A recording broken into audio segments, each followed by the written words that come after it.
প্রিয় দর্শক, আপনাদেরকে আমন্ত্রণ জানাচ্ছি চলমান বিষয় নিয়ে এক উঠান বৈঠক দেখার জন্য। 23 আগস্ট 2025 সন্ধ্যা 7 ঘটিকায় পল্লবী ঢাল প্রাঙ্গণে এক মত বিনিময় সভা অনুষ্ঠিত হয়।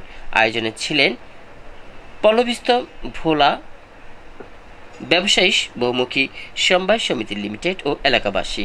উক্ত অনুষ্ঠানে প্রধান অতিথি হিসেবে উপস্থিত ছিলেন ঢাকা মহানগর উত্তর বিএনপি আহ্বায়ক ও ঢাকা 16 আসন সংসদ সদস্য পদপ্রার্থী আমিনুল হক। বিশেষ অতিথি হিসেবে উপস্থিত ছিলেন ঢাকা মহানগর উত্তর বিএনপি যুগ্ম আহ্বায়ক মাহবুব আলম মন্টু এবং বিশেষ অতিথি হিসেবে উপস্থিত ছিলেন রূপনগর থানা বিএনপি আহ্বায়ক জহিরুল হক এবং বিশেষ অতিথি হিসেবে উপস্থিত ছিলেন রূপনগর থানা বিএনপি সিনিয়র যুগ্ম আহ্বায়ক ও উপস্থাপক হিসেবে ছিলেন ইঞ্জিনিয়ার মুজিবুল হক এবং বিশেষ অতিথি হিসেবে উপস্থিত ছিলেন রূপনগর থানা বিএনপি যুগ্ম আহ্বায়ক শেখ হাবিবুর রহমান এবং বিশেষ অতিথি হিসেবে উপস্থিত ছিলেন রূপনগর থানা বিএনপি নেতা জাহাঙ্গীর কবির জন ও যুবদল নেতা আবদুল্লাহ আল মামুন। উপস্থিত ছিলেন 92 নং ওয়ার্ড বিএনপি সভাপতি মোহাম্মদ নবী হোসেন এবং উপস্থিত ছিলেন 92 নং ওয়ার্ড বিএনপি সাধারণ সম্পাদক নিজাম উদ্দিন নিজাম এবং উপস্থিত ছিলেন রূপনগর থানা যুবদল সাবেক প্রচার সম্পাদক জাহাঙ্গীর বিশ্বাস। প্রিয় দর্শক, অনুষ্ঠানে সভাপতিত্বে ছিলেন রূপনগর থানা বিএনপি নেতা এবং পল্লবীস্থ ভোলা ব্যবসায়ী বহুমুখী সমবায় সমিতি সভাপতি মোহাম্মদ দুলাল এবং অনুষ্ঠানটির সঞ্চালনে ছিলেন রূপনগর থানা বিএনপি সাবেক সাংগঠনিক সম্পাদক এবং পল্লবীস্থ ভোলা ব্যবসায়ী বহুমুখী সমবায় সমিতি সাধারণ সম্পাদক হাসান রানা এবং সঞ্চালনায় ছিলেন রূপনগর থানা 92 নং ওয়ার্ড পল্লবী ঝিলফার ইউনিট বিএনপির সভাপতি মোহাম্মদ নাসির। থাকবেন আমাদের সাথে। আমি ছিলাম আপনাদের সাথে Shah Alam Samrat, reporter MCB TV. Dhaka 16 Pallabi ও রূপনগর আসনের সংসদ সদস্য প্রার্থী ঢাকা মহানগর উত্তর বিএনপি সংগ্রামী আহ্বায়ক, বাংলাদেশ জাতীয়তাবাদী দল বিএনপি কেন্দ্রীয় নির্বাহী কমিটির ক্রীড়া বিষয়ক সম্পাদক, জাতীয় ফুটবল দলের সাবেক অধিনায়ক, বিএনপি চেয়ারপারসন দেশনেত্রী বেগম খালেদা জিয়া, ভারপ্রাপ্ত চেয়ারম্যান জনাব তারেক রহমানের আস্থাভাজন, জাতীয় ফুটবল দলের অধিনায়ক, স্বচ্ছ পরিচ্ছন্ন রাজনীতিবিদ, অত্র এলাকার কৃতি সন্তান, আপনার আমার সকলের সুপরিচিত ঢাকা 16 পল্লবী রূপনগর আসনের সংসদ সদস্য প্রার্থী, দানের শীষের প্রার্থী, জননন্দিত জনপ্রিয় জননেতা জনাব আমিনুল হক।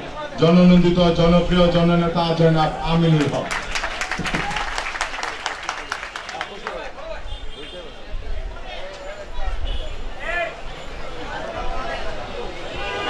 বিসমিল্লাহির রহমানির রহিম।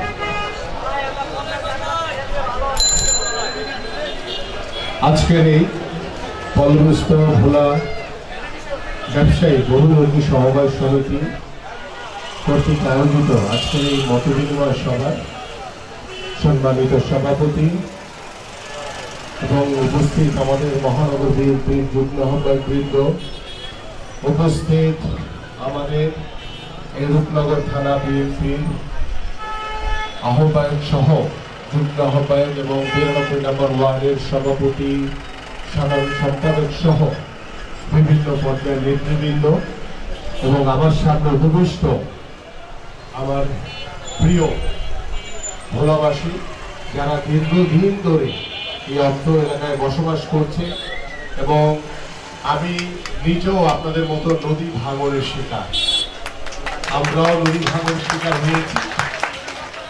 সেই ছোটবেলা থেকেই এই রূপনগর টিন শেডে বড় হয়েছি এবং 2001 সালে ইস্টার্ন হাউজিংয়ে বাড়ি করে আমরা 3 ভাই সহ আমরা বসবাস করছি এবং সেই ছোটবেলা থেকেই যারা এখানে দীর্ঘদিন আপনারা বসবাস করেন তাদের অনেকের সাথেই সেই ছোটবেলা থেকে পরিচয় রয়েছে। আর আমি এলাকায় এসেছি আমার বয়স যখন 3 বছর, 83-তে। তো সেই সময় কিন্তু এত বাড়িঘর ছিল না, আমি নিজেও অনেক ছোট ছিলাম এবং যেখানে এখন বাড়ি করেছি সেখানে একসময় নিজেরা ছোটবেলায় সাঁতার কেটেছি। আমিও আপনাদের মতো নদী ভাঙনের শিকার, আপনাদের কষ্ট দুঃখ এটা আমি বুঝি। আমি যে বিষয়টি নিয়ে প্রথমেই বলতে চাই যে আমরা ভবিষ্যতে আমাদের নেতৃবৃন্দদের উদ্দেশ্যে বলছি, এই যে আজকে আপনাদের এই রাস্তার উপরে মিটিং করার কারণে আমাদের এই যে জনজীবনে যারা ডান পাশে বাম পাশ দিয়ে গাড়িগুলি পাস করছে এদের কিন্তু কষ্ট হচ্ছে। আমরা ভবিষ্যতে আমি আমার নেতৃবৃন্দ দিকে দৃষ্টি আকর্ষণ করব যে জনজীবন বিঘ্ন ঘটে এমন কোনো কাজ মিছিল মিটিং করা যাবে না। এদিকে আপনারা খেয়াল রাখবেন। আর যে বিষয়টি আমি বলতে চাই যে আপনারা জানেন যে গত 17 বছর ওই স্বৈরাচার সরকার, শেখ হাসিনার সরকার, বিনা ভোটের সরকার, রাতের অন্ধকারে বিনা ভোটের সরকার, যারা রাষ্ট্রীয় যন্ত্রকে ব্যবহার করে ক্ষমতায় বসেছিল জোর করে, আপনাদের ভোটের প্রয়োজন হয় নাই।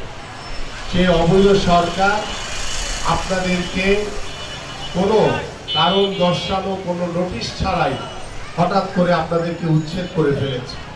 এবং সেই উচ্ছেদ করার কারণে আপনাদের যে জনজীবনে, আপনাদের পরিবারগুলোর উপরে যে দুঃসহ একটি পরিস্থিতি তৈরি হয়েছে, আমরা সেটা বুঝি।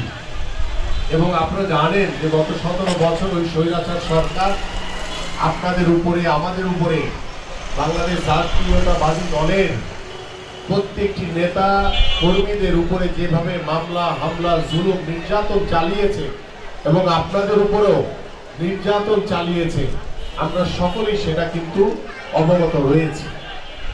আমরা গত 17 বছরে যে দুঃশাসন ছিল ওই স্বৈরাচারের, সেটা কিন্তু ভুলে গেলে চলবে না, সেটা মনে রাখতে হবে আমাদের। কেন মনে রাখতে হবে?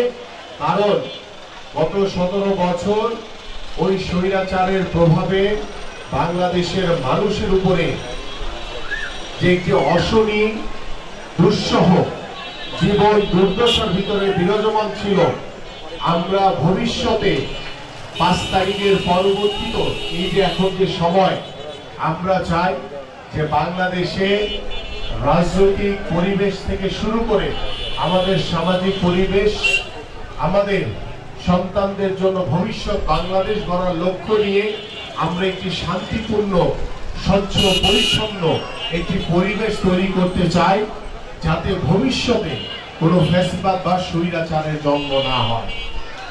আমরা চাই যে আপনারা যে যে অবস্থায় আছেন শান্তিপূর্ণভাবে থাকবেন। আপনাদের সামাজিক চলার পথে, পারিবারিক চলার পথে যে সমস্যাগুলো রয়েছে, আপনাদের প্রত্যেকটি এলাকাতেই ড্রেনেজের সমস্যা রয়েছে, পানির সমস্যা রয়েছে, গ্যাসের সমস্যা রয়েছে, বিদ্যুতের সমস্যা রয়েছে, আপনাদের সন্তানদের, বেকার যুবকদের কর্মসংস্থানে যে সমস্যা রয়েছে, এবং আমাদের প্রত্যেকটি এলাকাতে আমরা দেখেছি মাদকেরও কিছু কিছু সমস্যা রয়েছে বিভিন্ন এলাকাতে।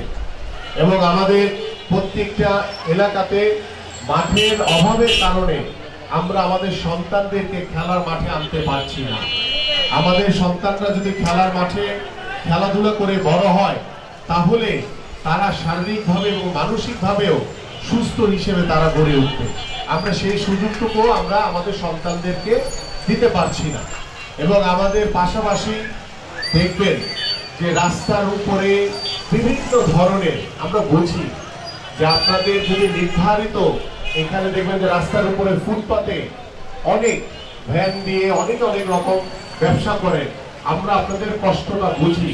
কিন্তু এই আপনাদের যে কষ্ট, সেই কষ্টের কারণে কিন্তু যারা এখানে চলাচল করে তারাও কিন্তু কষ্টের ভিতরে পড়ে। কিন্তু আমরা যেটি চাই যে আপনারা যারা রাস্তার উপরে, ফুটপাতের উপরে বিভিন্ন ভ্যান বা বিভিন্ন তরু তরকারি ব্যবসা করেন, আপনাদের জন্য একটি নির্ধারিত জায়গা তৈরি করতে চাই আমরা, যাতে ভবিষ্যতে আপনারা রাস্তাকে ছেড়ে দিয়ে নির্ধারিত জায়গায় আপনারা ব্যবসা করবেন, সেখানে কারো কোনো সমস্যা হবে না। এবং ইতিমধ্যে সেই ধরনের চিন্তা ভাবনা এবং পরিকল্পনা ইতিমধ্যে আমি করেছি। এবং আপনাদের একটি সার্কেল আছে, আপনাদের যারা ব্যবসা করেন তারা একটি গ্রুপ কিন্তু আমার কাছে গিয়েছিলেন রমজান মাসে। আমি তখন কিন্তু তাদেরকে বলেছিলাম যে আপনারা একটি অল্টারনেট, অন্য কোনো একটি জায়গা দেখেন যেখানে আপনারা নির্ধারিত জায়গায় ব্যবসা করবেন, সেখানে কোনো সমস্যা হবে না এবং যান চলাচলও কোনো বিঘ্ন ঘটবে না। আমরা সেই পরিকল্পনাগুলো করছি। বিশেষ করে আপনারা জানেন যে আমাদের এখানে যারা বসে আছেন অনেকে রয়েছেন আমাদের নিম্নআয়ের মানুষ, যারা দিন আনে দিন খায়, হয়তোবা 3 বেলা ঠিক মতো খেতেও পারেন না। এবং আপনাদের সন্তানদেরকে পড়াশোনা তো দূরের কথা, আপনারা খেতেই পারেন না, তাহলে আপনাদের সন্তানদের কিভাবে পড়াশোনা করাবেন? আমি আপনাদেরকে আশ্বস্ত করতে চাই, আপনাদের যে যে এলাকায় বসবাস করছেন সেই সব এলাকার নির্ময়ের মানুষদের জন্য আমরা ইনশাআল্লাহ, আল্লাহ পাক যদি আমাদেরকে বাংলাদেশ জাতীয়তাবাদী দল বিএনপিকে আগামী ফেব্রুয়ারি নির্বাচনে নির্বাচিত করে সরকার গঠন করার সুযোগ পাই আমরা, ইনশাআল্লাহ আমরা প্রত্যেকটি নিম্ন আয়ের মানুষ যেখানে বসবাস করে আমাদের সন্তানদের জন্য বিনামূল্যে শিক্ষা ব্যবস্থা নিশ্চিত করা হবে এবং বিনামূল্যে আমাদের মা খালাদের জন্য, বাবাদের জন্য, সন্তানদের জন্য কমিউনিটি ক্লিনিক কিংবা মাতৃসদন হাসপাতাল বিনামূল্যে করার মাধ্যমে আমরা আপনাদের স্বাস্থ্য সেবা বিনামূল্যে নিশ্চিত করব ইনশাআল্লাহ। পাশাপাশি আমাদের প্রত্যেকটি নিম্নয়ের মানুষরা যারা যেখানে বসবাস করে তাদের পারিবারিক, তাদের সন্তানদের বিয়ে শাদী বিভিন্ন আনুষ্ঠানিকতার জন্য আমাদের কমিউনিটি সেন্টার দরকার। আপনারা অনেক সময় দেখা যায় যে কমিউনিটি সেন্টারে আপনারা প্রোগ্রাম করতে পারেন না, পারিবারিক প্রোগ্রামগুলো করতে পারেন না, কারণ সেখানে ব্যয়ভার অনেক বেশি। আমরা চাই প্রত্যেকটি এলাকাতে আমরা কমিউনিটি সেন্টার তৈরি করব, যাতে আপনারা স্বল্প খরচে আপনারা আপনাদের পরিবারের যে অনুষ্ঠানগুলো রয়েছে সেগুলো যাতে আপনারা করতে পারেন, সেই ব্যবস্থা ইনশাআল্লাহ আমরা করব। পাশাপাশি আপনাদের যে সন্তানদের জন্য আমাদের যে পরিকল্পনা রয়েছে, আমাদের বেকার যুবক যারা রয়েছেন তাদের জন্য যে পরিকল্পনা রয়েছে, আমরা শিক্ষিত যারা বেকার যুবক রয়েছে তাদেরকে সরকারি চাকরি এবং বেসরকারি চাকরি আমরা নিশ্চিত করতে চাই এবং সেটা হবে মেধার তালিকায়। কোনো বিএনপি করলেই যে চাকরি হবে এটা করা যাবে না। আমি একটু আশ্বস্ত করতে চাই, আমাদের যারা মেধার ভিত্তিতে মেধা তালিকার মাধ্যমে যারা আসবে তাদেরকে আমরা সরকারি চাকরি এবং বেসরকারি চাকরির সুব্যবস্থা করে দিব। সেখানে আমি বিএনপি করে দেখা আপনার সন্তান যোগ্য করো না, কিন্তু চাকরি হয়ে যাবে, ওই আওয়ামী লীগ যেটা করেছে সেটা বিএনপি কখনোই করবে না। এই জন্য আমরা মেধা তালিকার ভিত্তিতে যারা যোগ্য, যারা ন্যায়সঙ্গত ভাবে প্রাপ্য তাদেরকেই আমরা সেই সুযোগগুলো দিব ইনশাআল্লাহ। পাশাপাশি আমাদের যে বিদ্যুতের যে সমস্যাগুলো রয়েছে সেগুলো আমাদের এখানে নেতৃবৃন্দরা রয়েছে, সেগুলো আমরা লিখিত আকারে আমরা প্রত্যেকটি এলাকার সমস্যাগুলো নোট করছি। ইনশাআল্লাহ যে সমস্যাগুলো আমাদের এখন সমাধান করা সম্ভব সেগুলো আমরা দ্রুত গতির ভিতরেই আমরা বিভিন্ন এলাকায় যে মত বিনিময় সভা কিংবা উঠান বৈঠক করছি, আমরা সেই সমস্যাগুলো, বিদ্যুতের সমস্যা দ্রুতই সমাধান করার চেষ্টা করছি। আমাদের যে গ্যাসের সমস্যাগুলো রয়েছে সেগুলো আমরা দ্রুত সমাধানের চেষ্টা করছি। আমাদের পানির যে সমস্যাগুলো রয়েছে সেই সমস্যাগুলো আমরা দ্রুত সমাধান করার চেষ্টা করছি। পাশাপাশি আমাদের প্রত্যেকটি নিম্ন এলাকায় আমাদের যে জলাবদ্ধতা রয়েছে, যে ড্রেনেজের সমস্যা রয়েছে, সেই সমস্যাগুলো আমরা সিটি কর্পোরেশনের সাথে কথা বলে দ্রুত সমাধান করে দেওয়ার চেষ্টা করছি।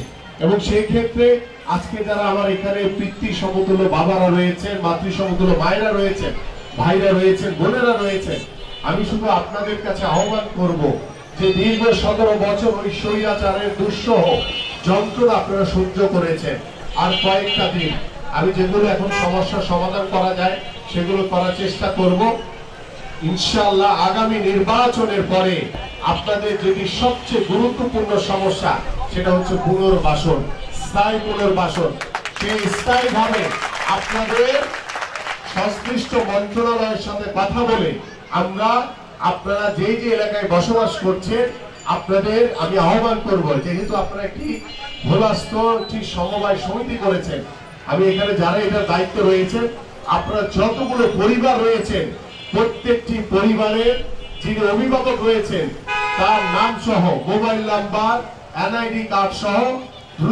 দ্রুত গতিতে আপনারা যদি সংরক্ষণ করে আমার কাছে দেন, আমি ইনশাআল্লাহ আল্লাহর রহমতে আগামী ফেব্রুয়ারিতে যে নির্বাচন হবে সেই নির্বাচনে বাংলাদেশ জাতীয়তাবাদী দল বিএনপি এদেশের জনগণের ভোটে, আপনাদের ভোটে নির্বাচিত হলে ইনশাআল্লাহ আপনাদের প্রত্যেকটি পরিবারের স্থায়ী পুনর্বাসন করা হবে ইনশাআল্লাহ।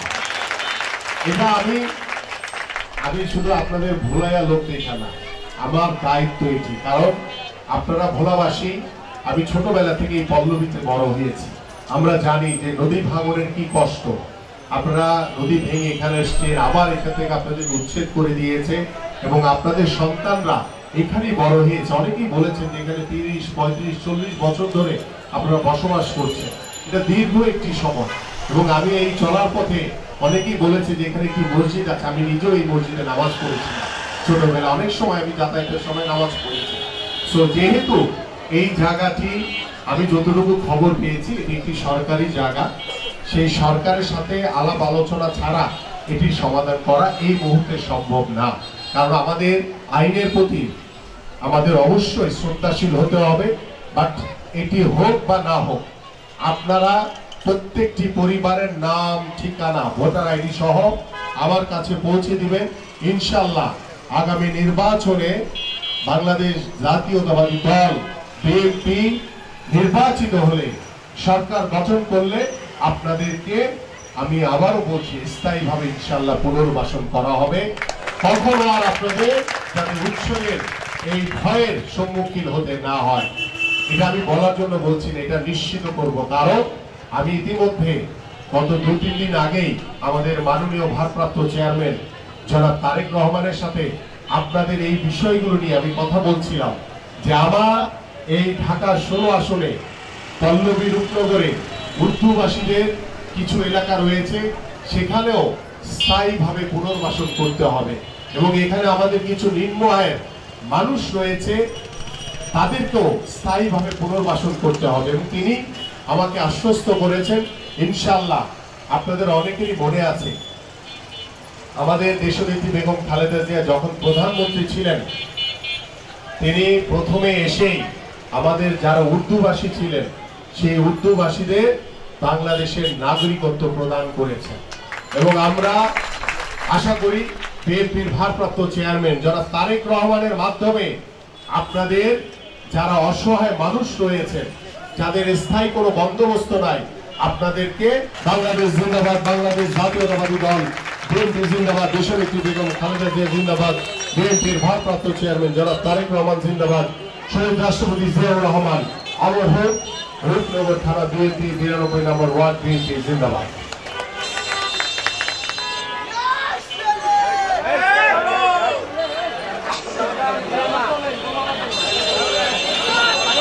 কোনো স্লোগান হবে না, কোনো স্লোগান হবে না।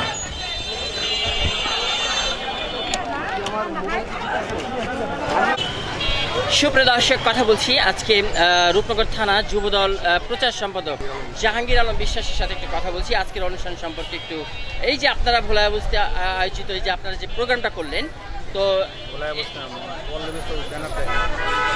এই যে আপনারা পল্লবীস্থ ভোলা ব্যবসায়ী বহুমুখী সমবায় সমিতি ও এলাকাবাসী আজকের এই অনুষ্ঠান যে আয়োজন করলেন, তো আপনারা কি আশাবাদী?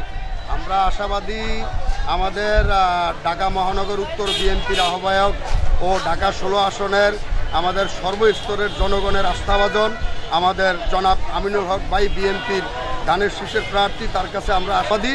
আমাদের প্রায় 3-3.5 ভোটার এই ভোলা বস্তিতে বসবাস করছিল দীর্ঘ 30 বছর।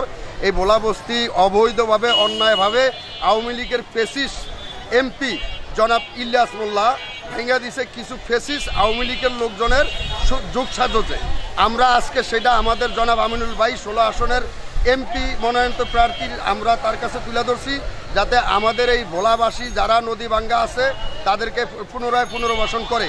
তা আমরা ইনশাল্লাহ ভাইয়ের কাছ থেকে আশাবাদী। ভাই আমাদেরকে ওয়াদা দিছে নির্বাচনের পরে আমাদের এই ভোলা বস্তি এবং কি ভোলাবাসীর পুনরায় আমাদেরকে পুনর্বাসন করে দিব, স্থায়ী পুনর্বাসন করবে। ইভেন আমাদের মসজিদ সরকারের সাথে আলাপ আলোচনা করিয়া আমাদের ভোলা বাইতুনুর জামে মসজিদ করে দেওয়ার জন্য সকল ব্যবস্থা করবে। ইভেন আমাদের যে একটা মাদ্রাসা ছিল হাফিজিয়া মাদ্রাসা, ভোলা হাফিজিয়া মাদ্রাসা, সেটাও পুনর্বাসন করে দেওয়ার জন্য সকল ব্যবস্থা আমাদের ঢাকা 16 আসনের আগামী কান্ডারি আগামী ভবিষ্যৎ ইনশাল্লাহ আমাদের জনাব আমিনুল ভাই আমাদেরকে আশাবাদী করছে। আমরা সর্বোচ্চ ইনশাল্লাহ আশাবাদী। ধন্যবাদ আপনাকে। প্রিয় দর্শক, কথা বলছি আজকের অনুষ্ঠানটা যিনি সভাপতিত্ব করলেন পল্লীবিস্ত ভোলা ব্যবসায়ী বহুমুখী সমবায় সমিতি ও এলাকাবাসী আয়োজিত আজকের এই সংগঠনটার সভাপতি মোহাম্মদ দুলালের সাথে কথা বলছি। আপনার এই উদ্দেশ্য এবং আদর্শ এই সংগঠন নিয়ে কি করণীয়, আগামীতে কি করতে চাচ্ছেন? আমি বলবো আমরা ভোলাবাসী 70-এ বন্যা, 71-এর যুদ্ধ, 74-এর দুর্ভিক্ষ। 74-এর দুর্ভিক্ষ আমাদেরকে টেনে নিয়ে আসছে ঢাকা। সেখানে আমাদের বাপ চাচা ময়মুরবি তারা দীর্ঘদিন পল্লবীস্থ ভোলা ব্যবসায়ী বহুমুখী সমবায় সমিতি লিমিটেডের আওতাধীন পল্লবীস্থ বস্তিতে দীর্ঘদিন তারা বসবাস করে আসছে। পেচিস আওয়ামী স্বৈরাচার ইলিয়াস মোল্লা তার দোসরেরা একত্রিত হয়ে পৌষ মাসের শীতের ভিতরে আমার মা বোন ছেলে সন্তান নাইনাত করে সবাইকে রাস্তায় ঠেলে দিয়েছে। এই শীতার্ত মানুষের কত বড় ক্ষয়ক্ষতি হয়েছে অত্র এলাকা আপনারা শুনেছেন। অত্র এলাকা আবাসিক এলাকা যারা আছে তাদের কাছে গেলে আমরা বুঝতে পারবেন। কিন্তু আজকে আগামী দিনের ভবিষ্যৎ জনগণের কাণ্ডারি 16 আসনের সম্মানিত ঢাকা উত্তরের আহ্বায়ক বিএনপির মনোনীত প্রার্থী জনাব আমিনুল হক সাহেব আজকে এখানে যে ওয়াদা করে গিয়েছেন, ইনশাল্লাহ বিএনপি কথা দেয় কথা রাখে। আওয়ামী লীগ কথা দিয়ে লাথি মারে। আওয়ামী লীগ মানুষের সাথে যে ধরনের প্রতারণা করে গেছে, গত 17 বছরে মানুষের সাথে যে অত্যাচার নিপীড়ন যেভাবে করেছে, আজকাল তার প্রতিফলন ছোট্ট একটি উঠান বৈঠকে যদি হাজার হাজার মানুষ হয় আর বড় একটি সমাবেশে জানি কি অবস্থা হয়। আপনারা দেখেছেন বরিশাল বিভাগে আমার অত্র এলাকা মিটিং হয়েছে। আমার অত্র এলাকার থেকে কলা গাছ কেটে বরিশালের সাঁতার দিয়ে হলো সেই মিটিংয়ে আমরা অবস্থান করেছিলাম। কিন্তু ঢাকার শহরও ঠিক ততটুক বিএনপি কত বড় শক্তিশালী একটি দল, কতটুকু একটি সাংগঠনিক দল, এটা আমরা বুঝতে পারবেন। বিএনপি কথা দিয়ে কথা রাখে, তারেক রহমান কথা দিয়ে কথা রাখে, বেগম খালেদা জিয়া কথা দিয়ে কথা রাখে। শিখিয়েছেন কে? আমার নেতা শহীদ রাষ্ট্রপতি জিয়াউর রহমানের আদর্শ, জিয়াউর রহমানের শিখিয়ে গেছে সেই আদর্শ। ধন্যবাদ আপনাকে। প্রিয় দর্শক, আমরা দেখলাম আজকে তাদের উদ্দেশ্য এবং আদর্শ।